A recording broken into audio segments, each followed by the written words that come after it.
Alright, welcome back. Today I'm going to be talking about a serial killer named Edward Wayne Edwards. I looked this guy up a long time ago and I had this huge thing written out about him that I was going to make a video on.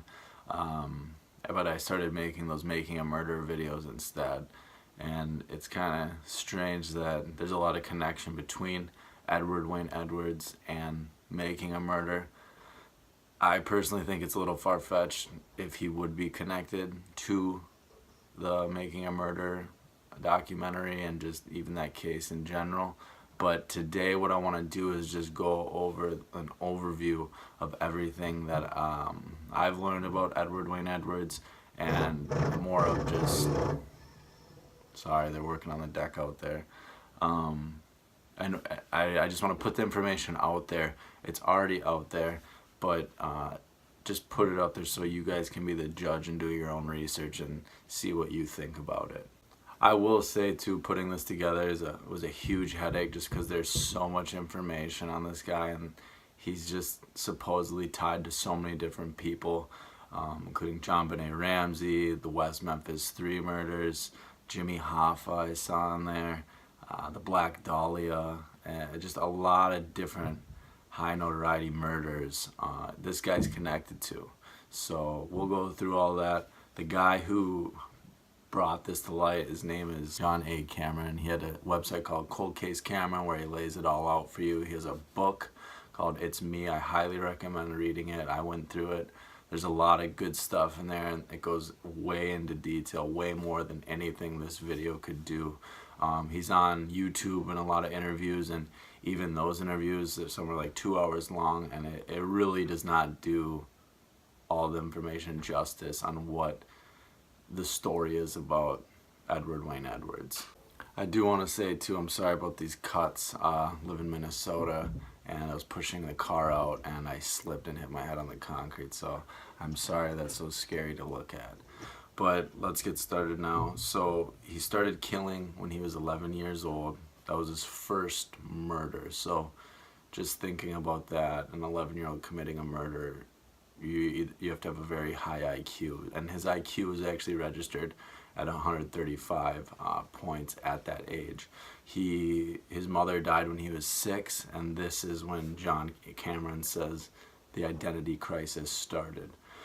That age of 6 is really important, connected to 2 murders that I'm going to get into a little bit later in this video, but just remember that it was 6 years old when that happened. So after that, he was put into the orphanage, and this is where a lot of problems really started to get worse and worse for him. Obviously, having your mother killed by gunshot when you're 6 is going to cause problems, but he was raped and beat in this orphanage that he was sent to, and this definitely, I don't know, ignited more of a fuse for him to do what he did throughout his life. And it all really does come back down to his mother being killed when he was that young and being put into this orphanage. Like I said too, his IQ was extremely high when it was tested at this orphanage. It was 132 points. So being that young, having that IQ, if you just think about when he started to really hit his prime age of like in his mid-40s, even mid-30s,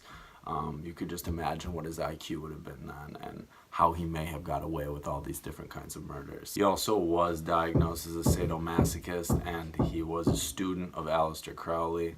I'm not going to get into Aleister Crowley, but anyone who knows about him knows how just dark and evil that guy was and what he preached. And it just goes into everything that he was doing throughout his life as well. Edward Wayne Edwards was a ritualistic killer. All of his killings had meaning, whether it was connected to a name, certain numbers, certain dates.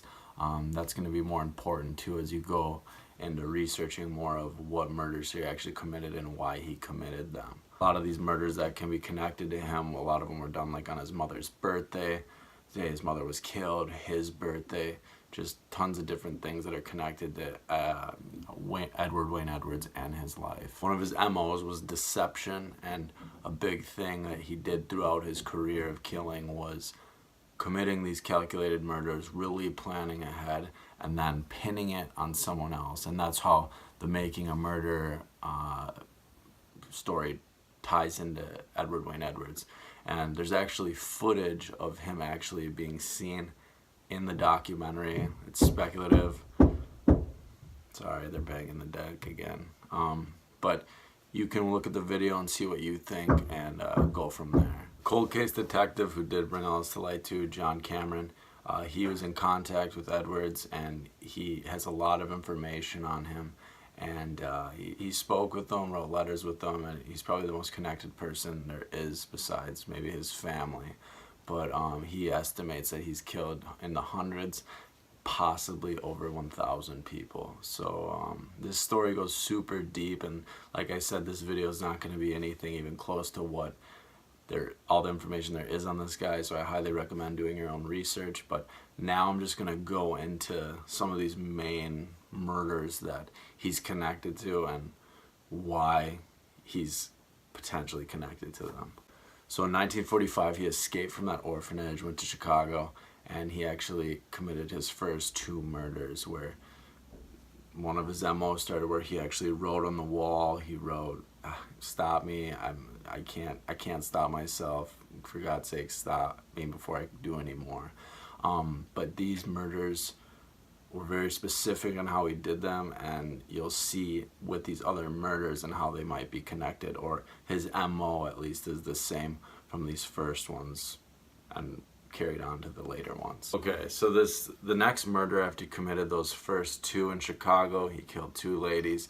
The next one was a 6-year-old little girl. Back to that 6-year-old connection. I'm trying to connect all this as best I can, and I don't butcher it, but there's just so much information with this, it's mind-boggling. Okay, so he kills the little girl, 6 years old, while her parents are asleep, dismembers her, spreads her body throughout Chicago.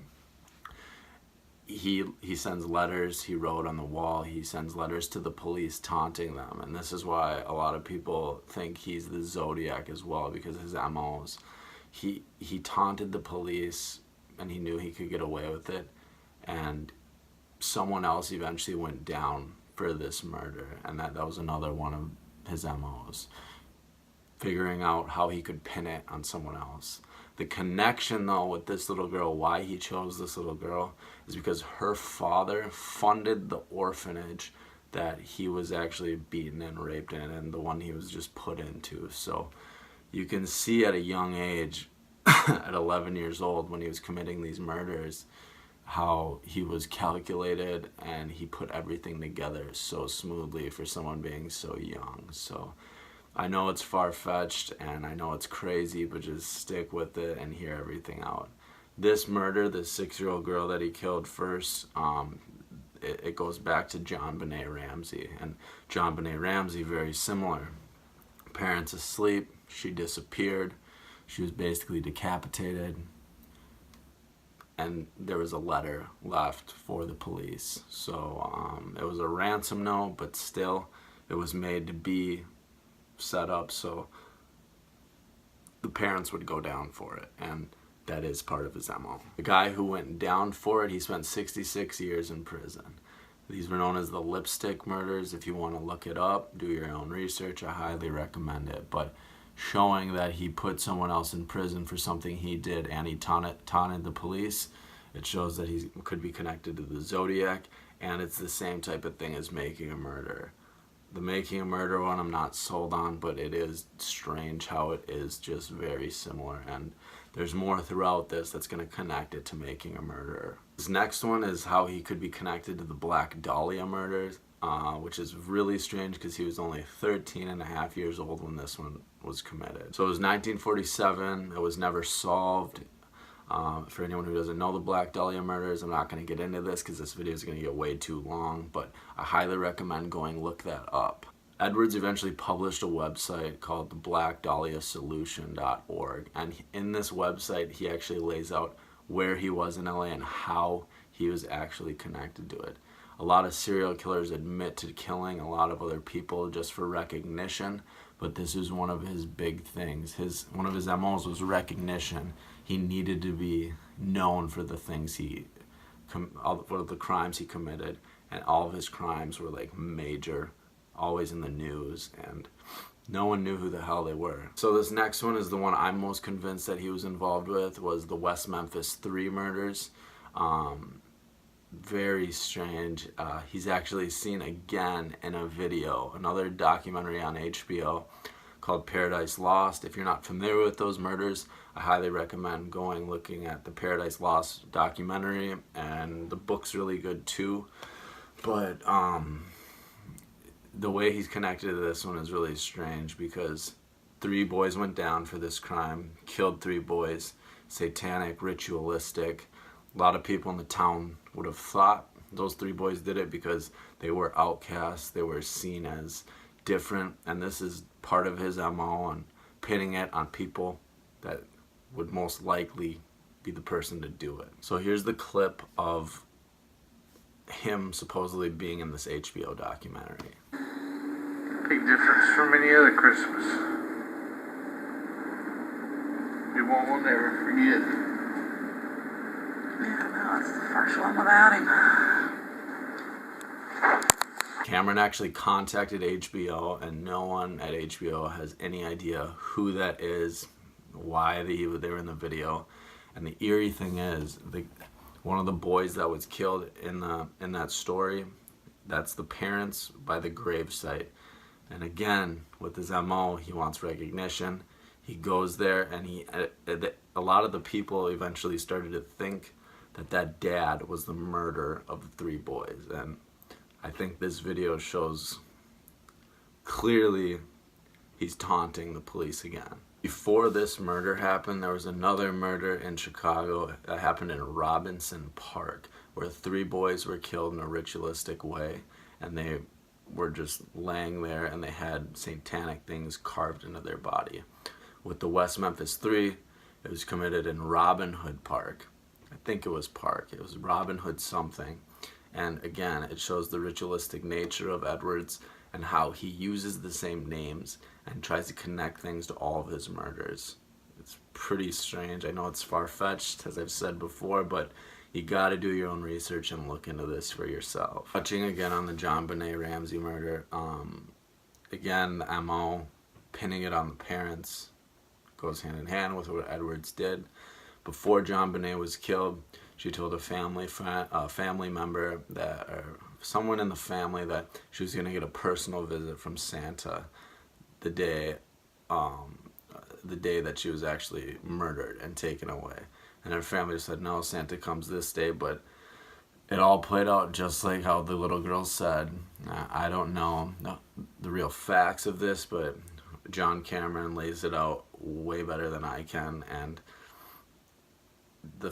looking back at that HBO documentary of him in the West Memphis 3 murders, he looks a lot like Santa Claus. I mean, he's got the white fake beard on, big fat guy.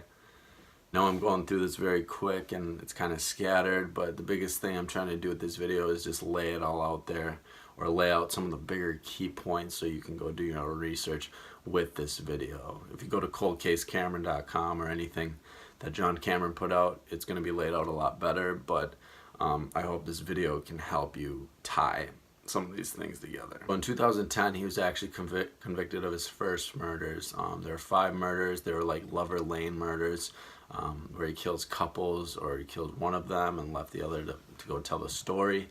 But this is all connected back to the Zodiac murders too, because a lot of those Zodiac murders were Lover Lane murders, where they're couples that were being killed. One of his murders, he did end up just stabbing a guy named Brian Hardwell. He killed the girl he was with, but he left him alive. He was wearing an executioner mask. He had the Zodiac emblem on him, and he told everything to this Brian Hardwell guy that he could go and tell the police. While he was telling this story to Brian, he mentioned how he was at Deer Lodge Prison and he committed a murder there and he escaped. And he actually killed a guard there.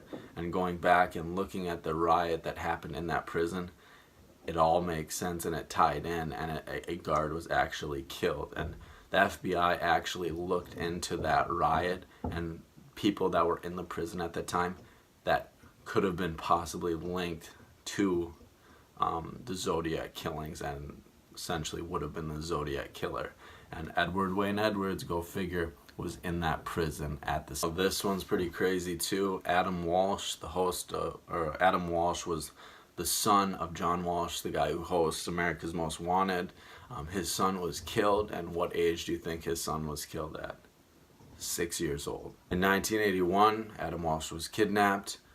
This was later pinned on Otis Toole. Sorry to look the other guy's name up. And Henry Lucas. Those two went down for this murder.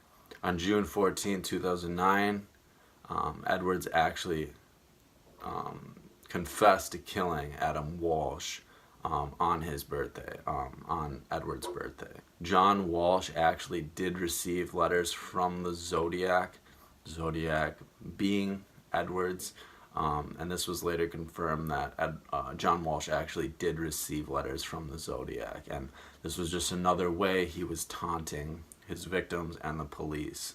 He chose John Walsh because he obviously had a TV show. He's going to get the most notoriety from that, and it happened to be a 6-year-old son too, so everything was all connected, and it was a perfect crime for Edwards to commit. And this is the last one I'm going to connect today.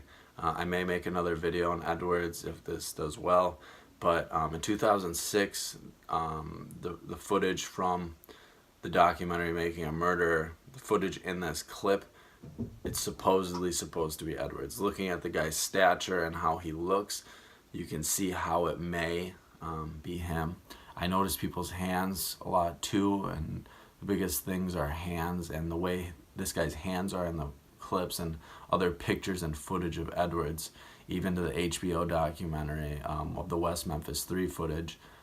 It is eerie how similar this man looks, and no one knows who the guy from this footage is. John Cameron actually went to Manitowoc County and asked around. No one knew who this guy was. So I'll play that footage right now.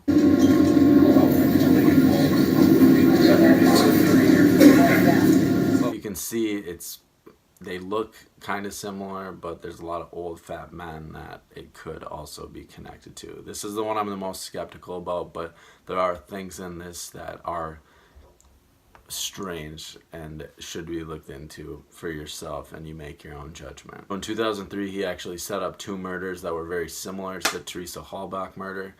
They were done on Halloween, and different people did go down for these, and one was later exonerated because they found it was not actually him.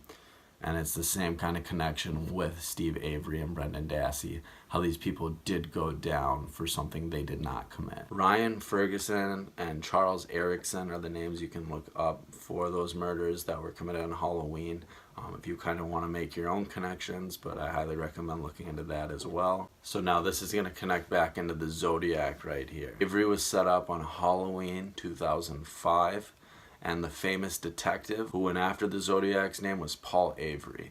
So again, with Edwards, a lot was connecting names and places and things that he mentions in his book, Metamorphosis of a Criminal. He wrote that when he was 46 years old, and it's really just like a big guideline of everything, where he was and when he was committing these crimes. So really, Avery just had the wrong name for the most part. That's why this theory is even there. And I mean, he mentions Wisconsin in that Metamorphosis book plenty of times, and the strange thing is he mentions the name Teresa in that book about 32 times. And he was actually caught in Wisconsin in 2009. That's another key thing to remember with him. In his book, he lays all these names, places out, and he was caught in Wisconsin. Alright, so I'm done with this video for today. I may make another one like I said. I'm sorry it's so scattered. It's literally just so much data and information. I can't get the information out the way I want to, but this is the best I could do for right now. Tried to hit a lot of the key points, and mainly more of the key murders that happen for you to do your own research. I'll leave links for everything that I mentioned before. I highly recommend looking up John Cameron and any of those murders, and just type in Edward Wayne Edwards, and there's going to be a ton of different things out there on how they may be connected. So I appreciate you watching. Leave a comment, like, subscribe. If you have any other new information, I'd love to hear it, and we'll see what happens.